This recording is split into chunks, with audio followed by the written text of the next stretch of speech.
안녕하십니까. EBS 회원 여러분 반갑습니다. 동아시아사 종결자 권용기입니다.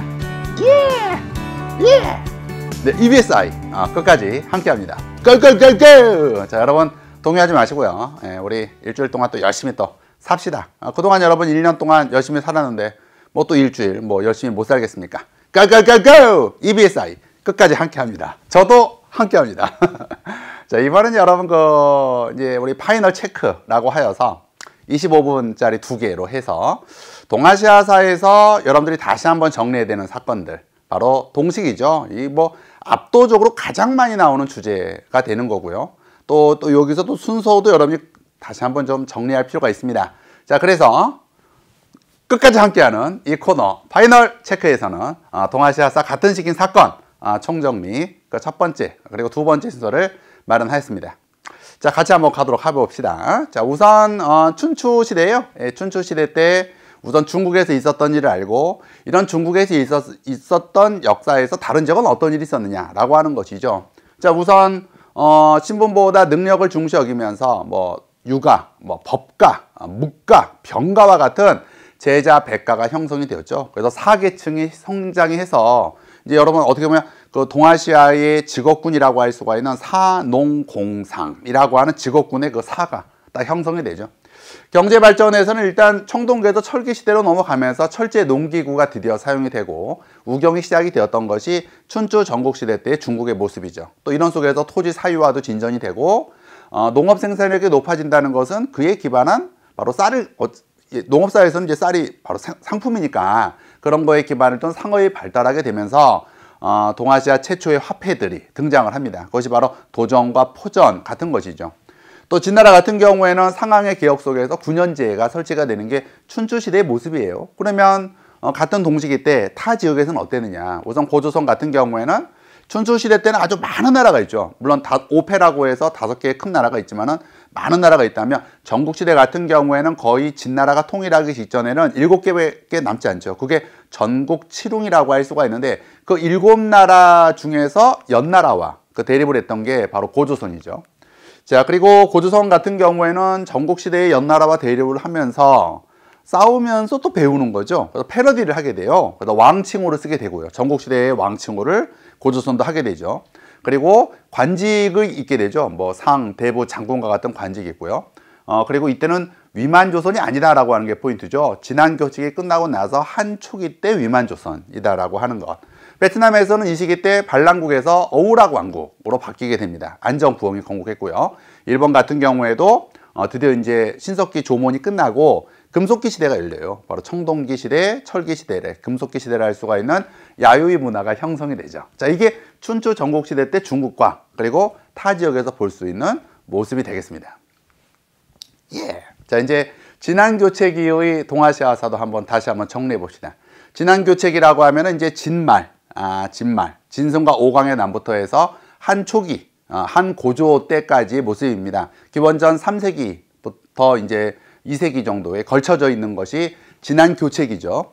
자, 이 시기 때는 어떤 일이 있었느냐. 진안야만남 묵뚝선우라고 하는 약자를 좀 기억하시면서 진안교체기 때, 진안교체기라고 하면 이제 진성 오광의 남부터 한고조 때의 군국제 그때까지인데, 일본은 이때 무슨 문화이냐면 아까 조몬에서 야유이니까 야유이죠.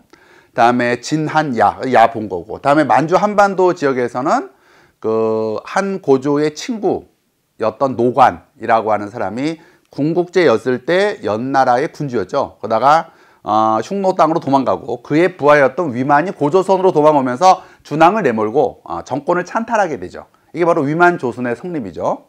자, 베트남에서는 어떤 일이 있었느냐. 요 한고조 유방과 그리고 이제 초나라의 항우가 싸우고 있었던 게 장개 기원이죠. 그 바로 진안교체기 때 남비엣, 남몰이 성립이 되고, 항상 보면은 위만조선보다 앞서 순서 문제로 치면은 남비엣의 성립, 다음에 위만조선의 성립, 나중에 망하는 것도 남비엣 멸망, 고조선 멸망 이런 순서이죠. 또 흉노 묵뚝선우가 초원세계 몽골 초원을 처음으로 통일하게 된 게 진안교체기, 진안야만남 묵뚝선우 시기 때의 모습이 되겠습니다. 자, 그리고 이 진안교체기 때 한고조 군국제를 실시했고요. 다음에 흉노와 묵뚝선우와 대결했죠. 그리고 졌죠. 평성전투, 백등산 전투에서 패배한 후 화친을 맺고 공조 예문을 보내 평화를 유지했던 것이 또 요 진안교책이 진말 한초기 때의 모습이 되겠습니다. 자, 요것도 중요하죠. 자, 또 우리 세 번째 거를 한번 볼까요? 세 번째 걸 볼게요. 세 번째 거는 이제 한무제 때의 동아시아입니다. 기원전 2세기경. 비장의 무기 똥, 멸망 우거지. 비당길과 장건. 무기 한무제 때. 유명한 유학자로는 똥중서가 있습니다. 그다음에 멸망한 나라 남비의 멸망, 고조선 멸망. 그리고 당시 고조선의 왕은 위만의 손자였던 우거왕이었다라고 하는 게 동시기 때 우리가 동아시아에서 볼 수 있는 모습입니다. 자, 우선 정치는 9년제예요. 한무제는요. 군국제가 아니라.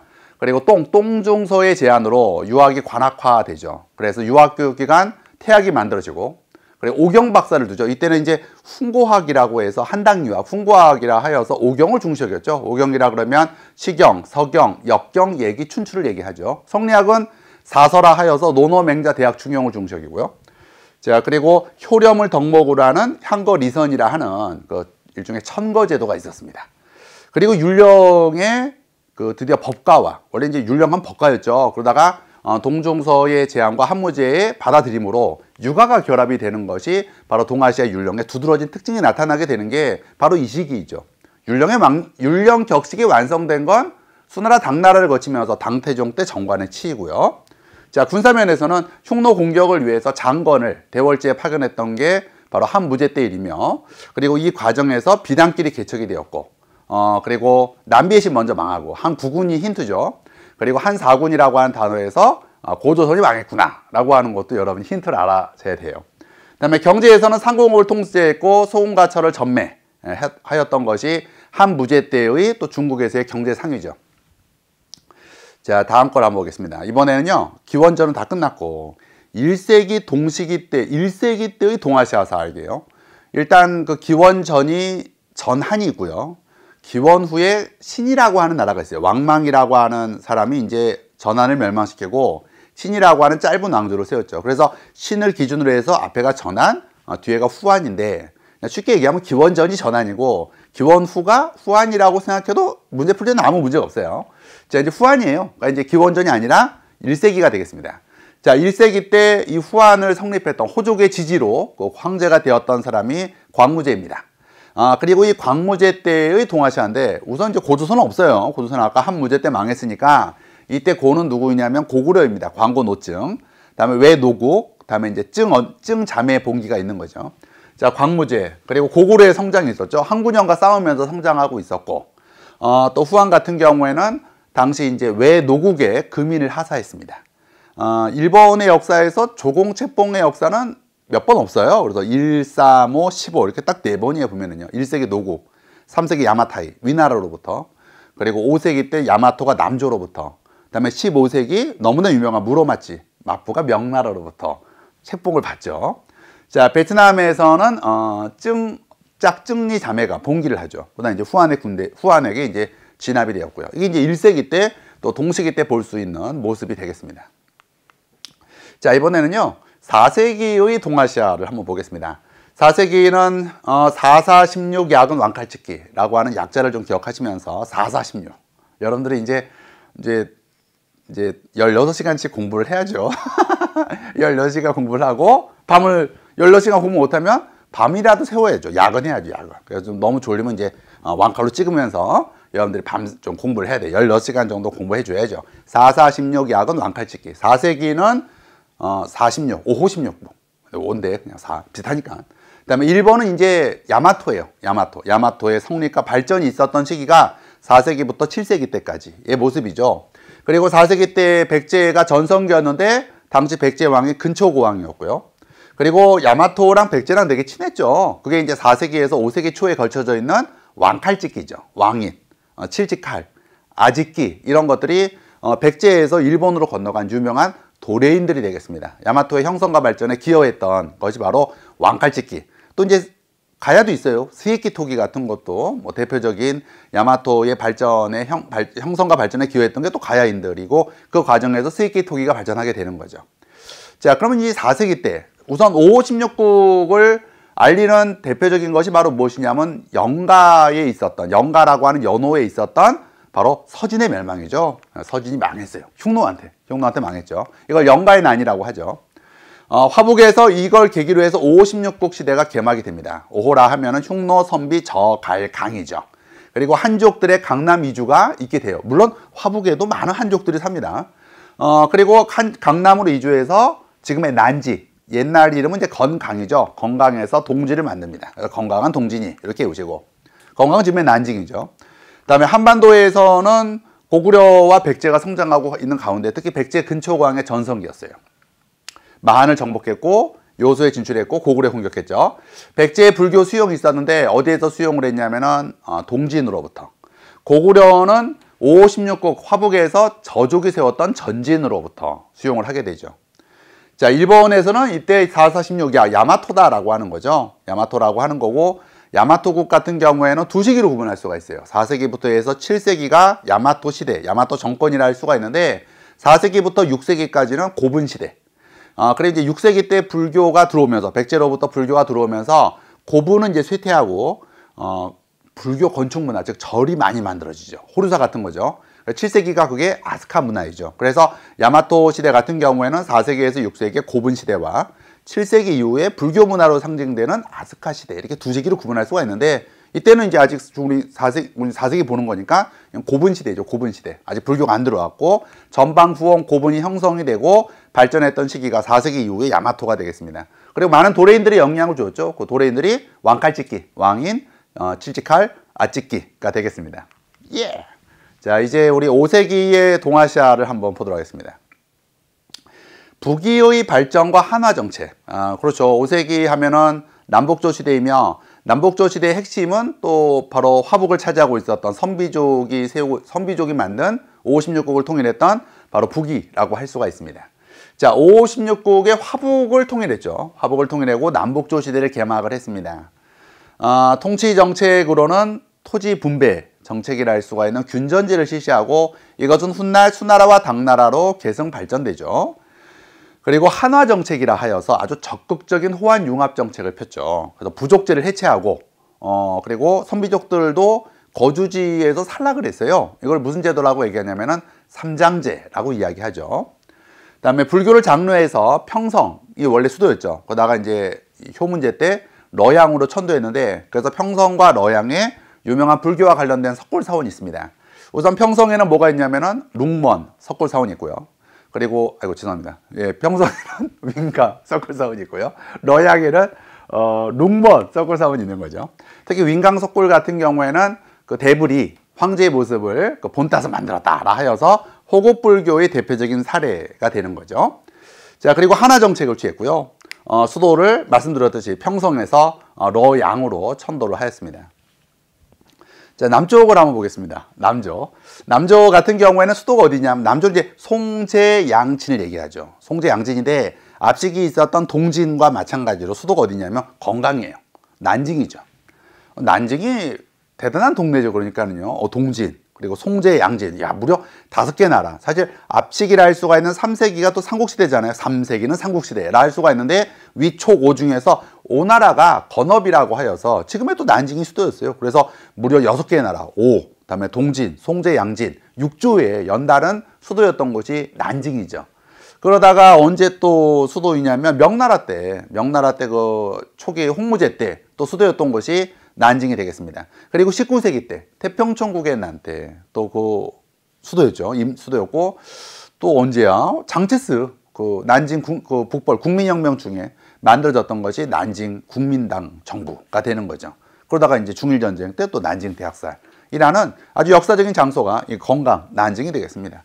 문벌귀족 사회였고, 강남 지역의 농업이 대단히 발전하게 되는 계기가 되죠.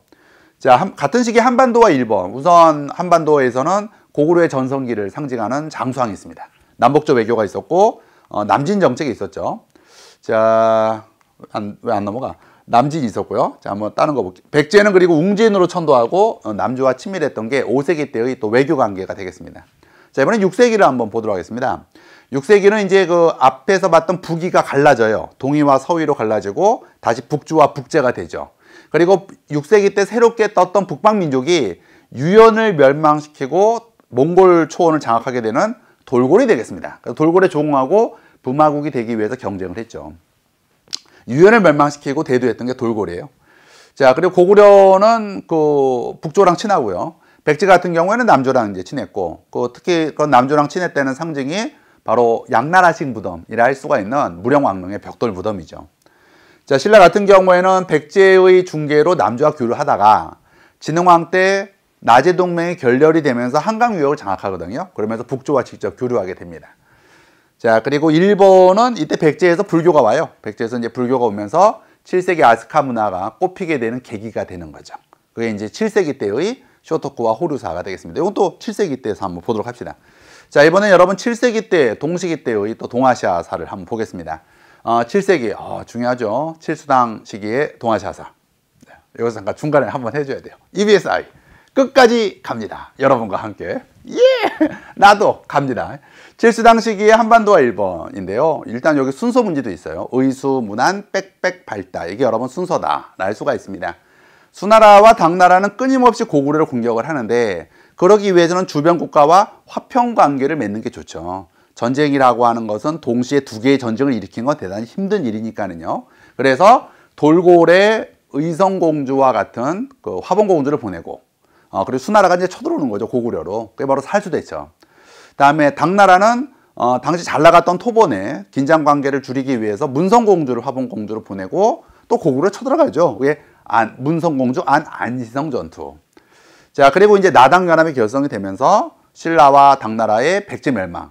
그리고 이 백제 멸망 직후에 백제 부흥운동이 있게 되는데 이걸 누가 부흥운동을 도와준다는 게 포인트냐면은 당시 일본 야마토 정권이 도와주려고 수군을 보냈다는 게 포인트죠. 근데 결국 당나라 수군한테 괴멸적 타격을 입는 것이 백강전투이죠. 그리고 이 백강전투 일대 토본이 기회다. 왜냐하면 당나라 군대가 지금 저 멀리 한반도에 있으니까 기회다라 하여서 당시 당나라에 거의 복속되어 있는 거나 마찬가지였던 토요콘을 공격을 해서 토요콘을 멸망을 시켰던 게 또 같은 시기 백강전투였을 때 저 멀리 서쪽에서 있었던 일이다 라고 하는 게 또 중요하죠. 그리고 이제 보고려 멸망, 다음에 이제 나당전쟁, 그리고 698년 발해건국, 그리고 701년 다유율령으로 이어지는 7세기 순서도 순서 문제상 되게 중요하죠. 자, 수나라의 의성공주를 어디로 출가했냐면 돌골로 출가를 했죠.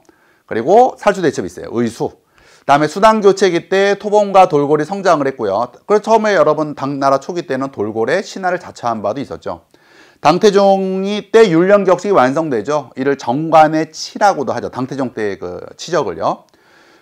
대표적인 게 뭐냐면 일단 중앙정치제도, 삼성육부. 뭐 이게 처음 등장한 건 아니죠. 사실 대부분의 것들이 수나라를 세웠던 수문제가 다 만든 거죠. 다음에 지방제도라고 할 수가 있는 주연제. 다음에 관리등용제도라고 할 수가 있는 과거제. 토지제도가 나오군요. 균전제. 그러니까 이제 또 세금제도겠네. 조용조. 그리고 군사제도, 부병제. 이거 말고도 과거제도 있는 거죠. 물론 과거제 처음 실시는 수나라가 했던 거고요. 다 이거 수나라가 다 했던 거죠. 계승한 거죠. 자, 그리고 토본의 송첸칸포에게 문성공주를 보냅니다. 그리고 안희성 전투가 있는 거죠. 나당연합군의 백제멸망, 그리고 백제 부흥을 위한 외수군 파견. 백강전투죠. 빽빽. 백제멸망, 백강전투. 그다음에 이 같은 기간에 토본이 토요코를 멸망시켰다라고 하는 것이 또 동시기 아주 같은 타이밍에서 대단히 중요한 주제이죠.